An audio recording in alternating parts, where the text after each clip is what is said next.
Welcome into I Said What I Said. I'm Brad Wakai. That's Tyson Gentry. This is our college football betting episode. But folks, before we get into it, I'm wearing my Philadelphia Phillies hat. Tyson's a New York Mets fan. So when this comes out on Saturday, even though we'll be rooting for our bets together, we're going to be enemies for the best of 5 series coming out. I'm pretty excited for it. I'm not going to lie. You better be, because you got about 3 games, brother. All right. Well, for the listeners out there, if you haven't been with us before, what we do is we recap our picks. But if you're watching right now, put a pick into the comments, your favorite pick of the weekend. We'll pick a winner and we'll DM and we'll figure out a prize. So if you're watching this, you're like, I got a pick that I want to share. Put it in the comments, and if it hits, we'll decide on it, and we'll kind of go from there. But we don't hide. Anytime that we have a bad week, anytime that we have a good week, obviously we're going to pat ourselves on the back. But let's get into the recap of week 5 before we move on here.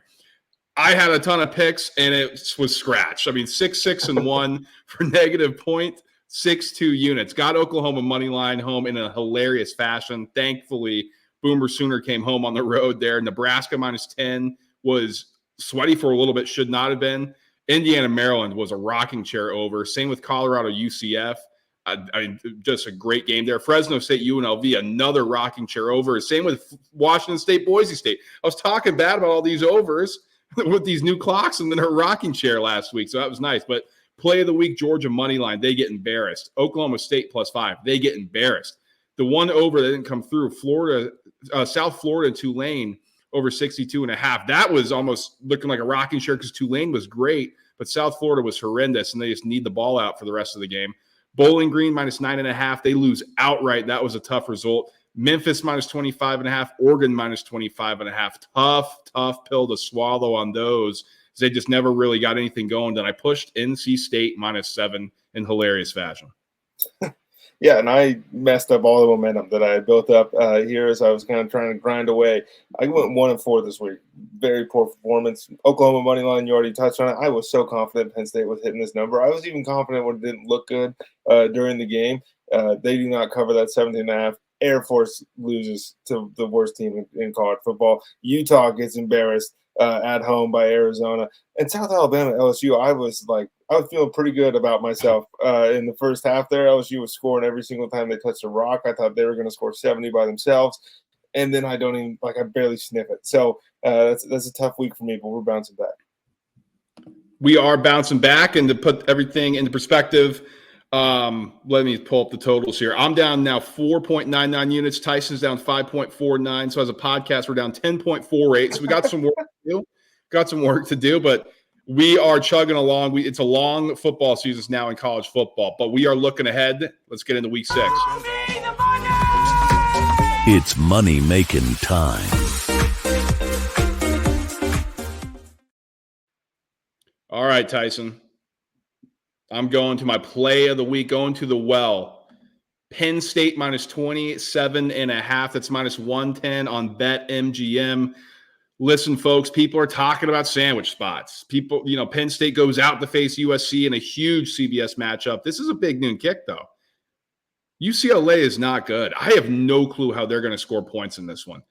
Penn State is 7th in EPA per rush, 16th in EPA per pass. UCLA's offense is 102nd in those categories, 102nd EPA per rush, 108th in EPA per pass. I don't know how they're going to score. Then they go cross country.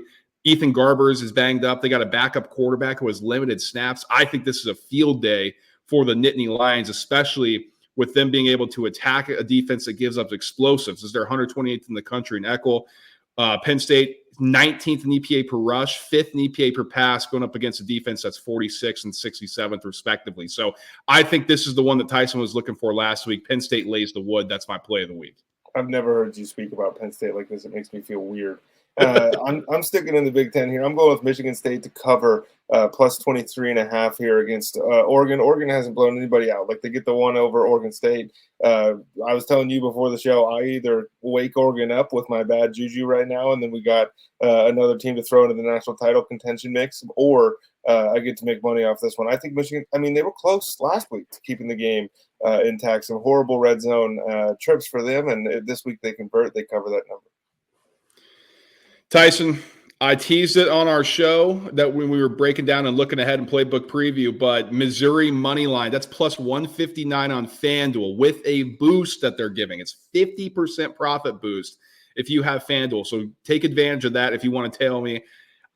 Listen, power ratings wise, this is both numbers I look at say that Texas A&M should be a 5.25 point favorite. I just don't buy it. Missouri's coming off a bye.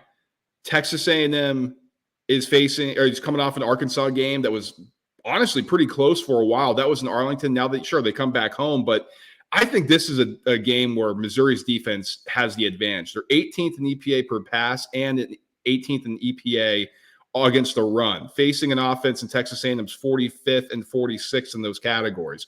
I don't know how A&M's going to move the ball. There's some scuttlebutt that Connor Wigman is back, and if that's the case, boy, do I like Missouri even more. Holy smokes. They're Cam Rising this whole situation. It's like, is he, will he, won't he? It doesn't matter. I like this for you. Yeah. Missouri money line, baby. Let's go. I'm sticking on a money line myself. I'm sticking on Friday night. I'm going with the Syracuse Orange to take down UNLV. I know UNLV's got the number next to their name. I know they've been playing really well. This is a little bit of a step up for them. I think the wide receivers in Syracuse are going to be putting some pressure on this secondary here for UNLV. I'm not a Kyle McCord guy, but I think he can beat UNLV, and that's where the chips fall here. Plus, we're getting a little bit of juice. Northern Illinois minus 16.5. That's minus 112 on DraftKings. Power ratings play. This is minus 19.75 and minus 21.25 on the two sets that I look at. Listen, this is a step down in class when they're facing UMass here for Northern Illinois. It's a team that beat Notre Dame. It's a team I think still has question marks offensively. They're 91st in EPA per rush, 81st in EPA per pass, but UMass is just not good across the board. I mean, 110th and 99th in those categories respectively. And this is back-to-back road games for UMass. I think this is a spot where Northern Illinois gets through their difficult schedule they face. They're coming off the NC State game. Now, I do get a little worried about the body blow theory there, but I think this is a game where Northern Illinois is the class. They're going to win at home. They're going to win at home big. I'm going with Connecticut minus 16.5, dude. These guys are a wagon. UConn is scoring 1 billion points. I know, you can't beat Duke every time you play them, okay? But UConn has been pretty good this season, I think, and Temple sucks. Like, Temple's horrible. I think UConn can score a bunch of points here. And, hey, man, if we're doing all this realignment stuff, UConn seems to always find themselves at the center of it. I wonder what they're thinking right now. All right. Well, Tyson and I have the same plays for the next two in a row. So I'll give kind of my angle. Then Tyson will give his. So either we're going to be super happy or we're going to be in misery together. But the first play, Georgia minus 22. That's minus 112 on DraftKings. Power ratings wise, the two I look at, 22.25 and 25.05 is what the spread is based on that. Listen, Georgia's going to be upset after that loss. I think they're going to take it out on an Auburn team that is horrendous on offense, coming off their own devastating loss. I'm just not sure how Auburn moves the football in this. I mean, they're 101st in EPA per rush, 59th in EPA per pass. That's going up against the defense, and the Bulldogs are 4th and 10th, and that's coming off of the game that Alabama just put on them. And so that kind of gives you an idea of how dominant they've been. They just faced a really good offense in Alabama. Then Tyson, on the flip side, I'm looking at Georgia's offense at 7th in EPA per rush, 16th in EPA per pass, going up against an Auburn team that's 100th and 105th in those categories. I think this is a blowout. This is a statement game from Georgia. They're going to win by 100 points. Like, do your models account for pissed off Kirby Smart? Because I don't know what that equals, but it's a heck of a lot more than 0.25.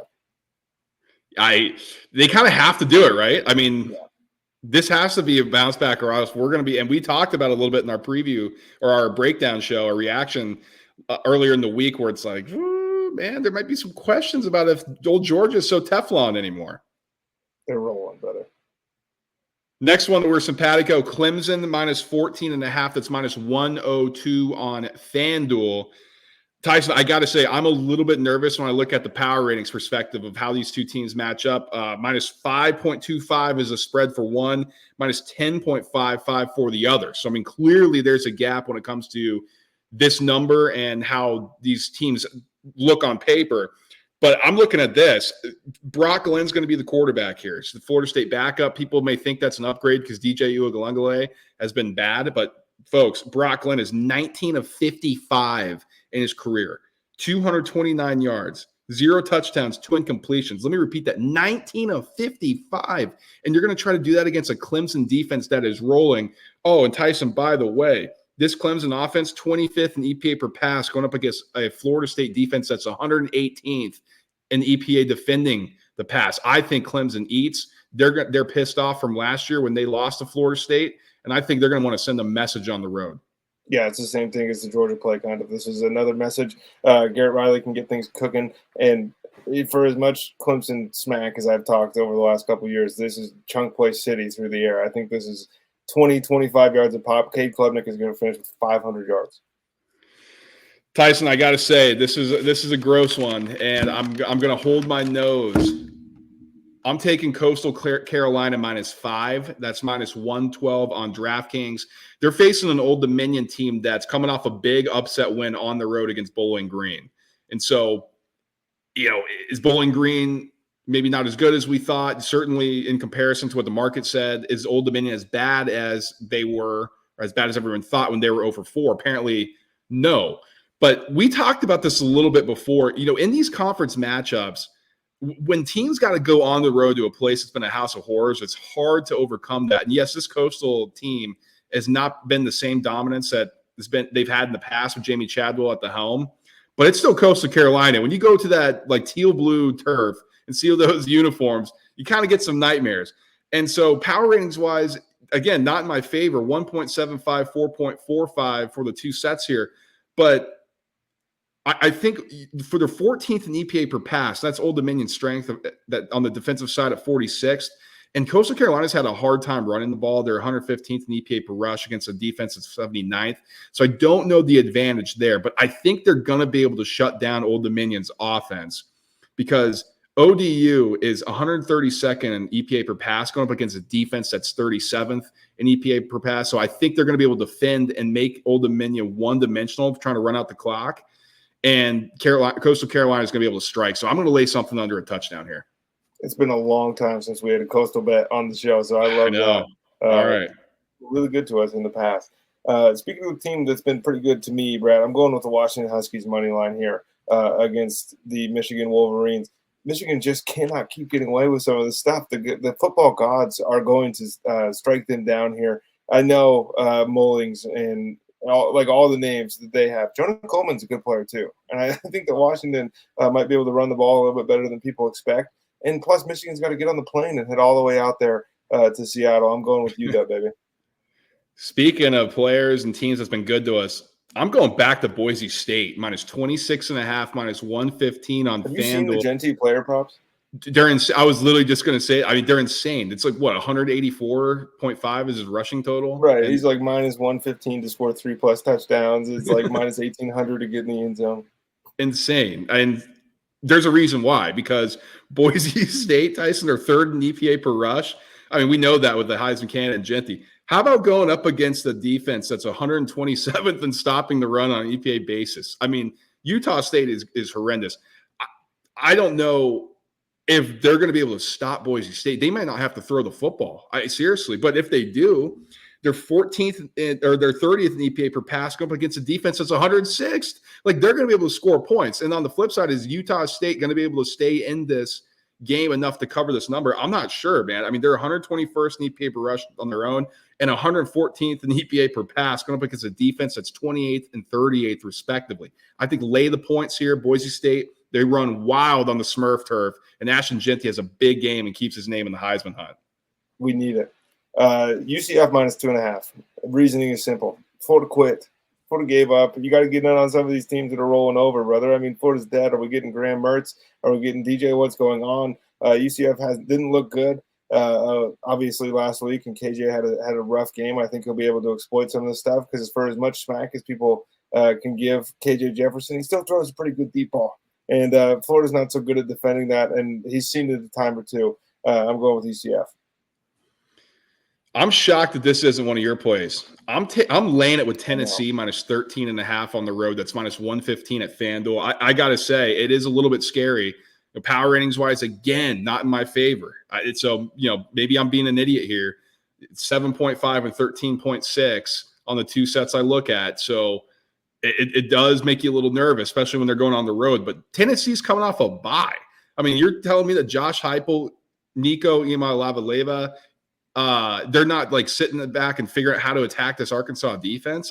I think this is going to be the most efficient we've seen Tennessee look coming out of the gate. We already know they get off to a great start. They are first half covering machines since Josh Heupel has taken over. And if they get out to a big lead, Tyson, I don't think Arkansas has got the horses to come back.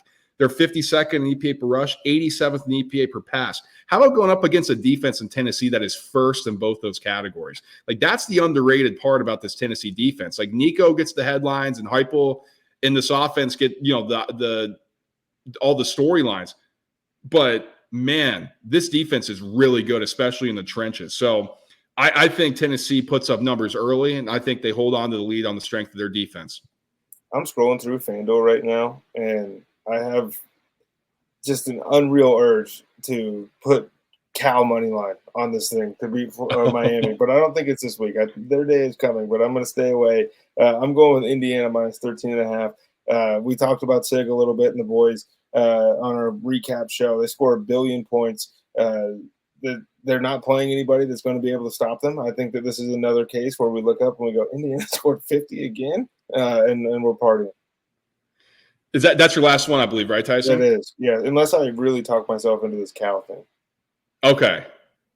Well, I'll do this, the thing that we've been doing here. When I got some extras, some leftovers, we say, I'll let you analyze my thought process. So I'll start with this first one. Iowa State minus 12.5, minus 114 on FanDuel. So they're home. They're facing a Baylor team that I think stinks. I mean, you said that Florida quit. Where is Baylor's headspace in this entire thing? I mean, this looks ugly. This looks horrendous. Power ratings wise, a little bit more in my favor. 19.5 and 12.5 on those the spread on those power ratings.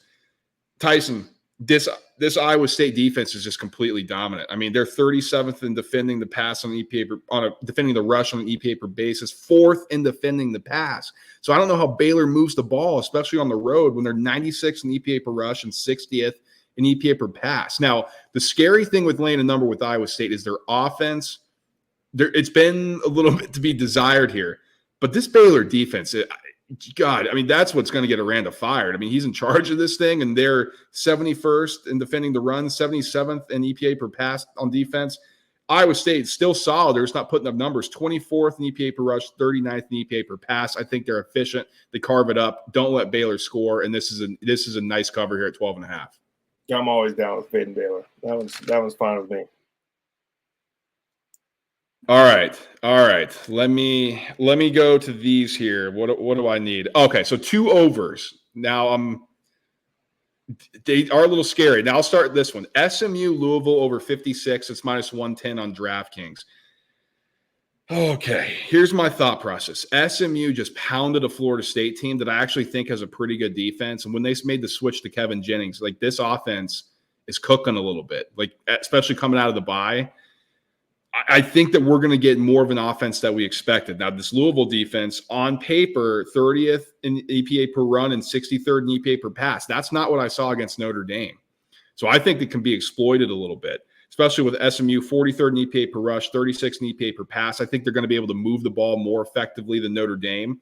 And on the flip side, Louisville's offense, this is the best unit that SMU's faced. I mean, they're going to be able to throw all over them. 11th in EPA per pass, going up against the defense is 45th in EPA per pass. So I think we see explosives. I think we see a lot of points scored in this one. Is this a Braun bounce back? I think they could lay the wood here. I think honestly. So too. I think they're scary because SMU could win the game outright, but Louisville might win this thing by 30. Now, my next one here, Tyson. Tulane UAB over 55.5, minus 108 on DraftKings. So I'm playing with fire a little bit with Tulane, but South Florida was the one that let us down, not the green wave. So why am I going back to the well here? It's honestly the same things of why I wanted to play the other side against Tulane, or at least why I thought South Florida was going to put up points.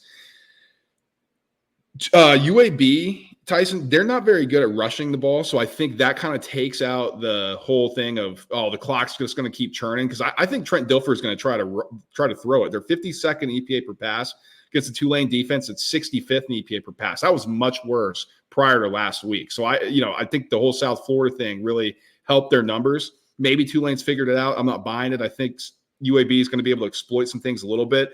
Now, on the other side, Tulane's offense is going to roll. 51st in EPA per rush, 22nd in EPA per pass, going up against a defense that's 130th and 102nd, respectively, in those categories. So I think we see points early and often in this one. I think that Tulane has like the third highest odds on ESPN to win out for the remainder of their schedule. Just something to keep a little eye on. Interesting. That is interesting. Now, Tyson, I'm closing it out. Man, now that I'm on the West Coast, now that I'm not watching these things till 1 a.m., it's like a normal late night for me. I'm hitting 2 Arizona overs. Now, I'm starting with Kansas, Arizona State, over 50.5. I honestly saw that's minus 110 on FanDuel. I saw this line and I thought it was wrong. I was like, there's no way that it's this low in a Kansas-Arizona State game. I mean, what in the world is this about? Kansas offense has not quite been as good since Andy Kotelnicki left and went to Penn State, my alma mater, which I'm super thankful about. They're 48th in EPA per rush, 92nd in EPA per pass. Now, I think the EPA numbers largely are coming from the turnovers that Jalen Daniels has had. It's not been a clean bill for him with the fumbles and interceptions, but they're moving the ball. I mean, you can see Kansas moving the ball as some stupid play where they're not able to put up points. So I think keep that in mind here. Now, Arizona State's defense is 12th and 32nd in these categories. Sometimes numbers lie. I mean, Arizona State gave up 23 points to a horrendous Mississippi State team, 28 points to Texas State, 30 to Texas Tech. Now, they are coming off a bye. Maybe some things got fixed. I'm not necessarily buying it, but Tyson, where I think we're going to get a boost is this Arizona State offense is explosive. 14th in the country in ECHL against a Kansas defense that's 108th. 17th in EPA per rush, 50th in EPA per pass, going up against a defense that's 50th and 86th. In those categories, they have the advantage on the offensive side of the ball. They make explosive plays. I think they do that here. And both these teams are a little loose with the football, so you might find yourself a free one. We need some short fields, too. That would be nice. And to close it out, Texas Tech, Arizona over 64 minus 110 on DraftKings. I already know that I'm going to be shaking my head watching this. I can feel it, but I have to take a shot on this because Texas Tech's defense – Tyson, I don't care what the numbers say. They gave up 51 points to Abilene Christian, 37 points to Washington State, 21 to North Texas, which is actually impressive considering what that offense can do.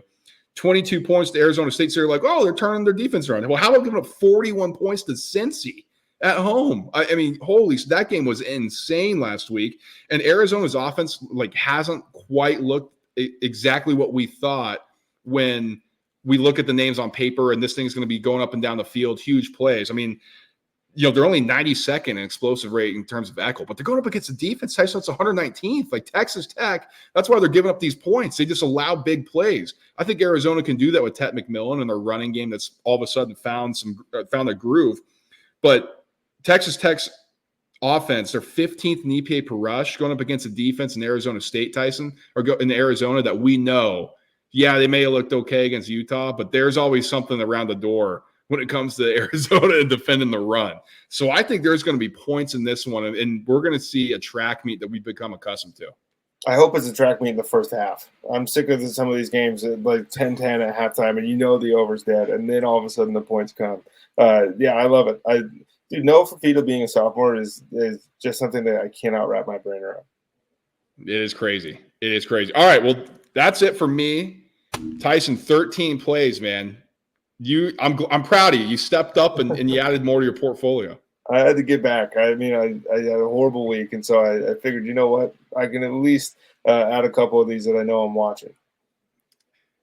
And folks, Tyson put 6 plays. I knew he was going to do it. He's afraid to have the non-push. Yes. No, he's going 6-0 this week. Tyson, I was looking at some other ones. I might add the Indiana one, but where can they find all of our plays outside of the show? It'd be in the Discord app. Group name, as I said, tons of different channels in there. Obviously, we're recording tonight on Thursday. There was a high-flying Thursday night football game where there's a bunch of picks in the Discord. So the only way to get some of those is to be in there and let us know what you're playing as well, trying to build a little community and just say what's up, send gifts, whatever you want to do. In the meantime, like, subscribe, and share. We got our NFL picks episode coming out later, so that's why you got to stay subscribed. And if you're watching through, like what you saw, smash that like button on the way out. And again, leave a pick in the comments. If you hit it, let's chat and let's figure something out on that. So we'll be back later in the week talking NFL, giving out our picks for that one. Till then, guys, peace.